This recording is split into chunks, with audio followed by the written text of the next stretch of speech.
नमस्कार मित्रांनो, मी संतोष पवार.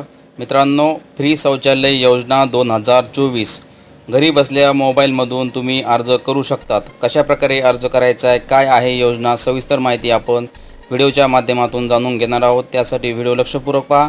चॅनलवरती पहिल्यांदा आला असाल तर चॅनलला सबस्क्राईब करून ठेवा अशाच माहितीपूर्ण अपडेट पाहण्यासाठी. चला आता व्हिडिओला सुरू करूया.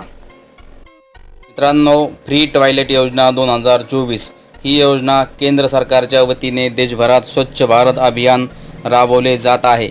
यामध्ये फ्री शौचालय योजना अंतर्गत प्रत्येक घरात शौचालय बांधणे या योजनेचे उद्दिष्ट आहे. तसेच लोकांच्या स्वच्छता आणि आरोग्याला चालना देणे ही या योजनेचे प्रमुख उद्दिष्ट आहे. या सर्व ग्रामीण भागातील कुटुंबियांना 2 ऑक्टोबर 2019 पर्यंत शौचालय उपलब्ध करून देण्याचा उद्दिष्ट सरकारकडून सुरुवातीला ठेवण्यात आला होता. या मोहिमेत सुरुवातीला खूप सारा प्रतिसाद मिळाल्यानंतर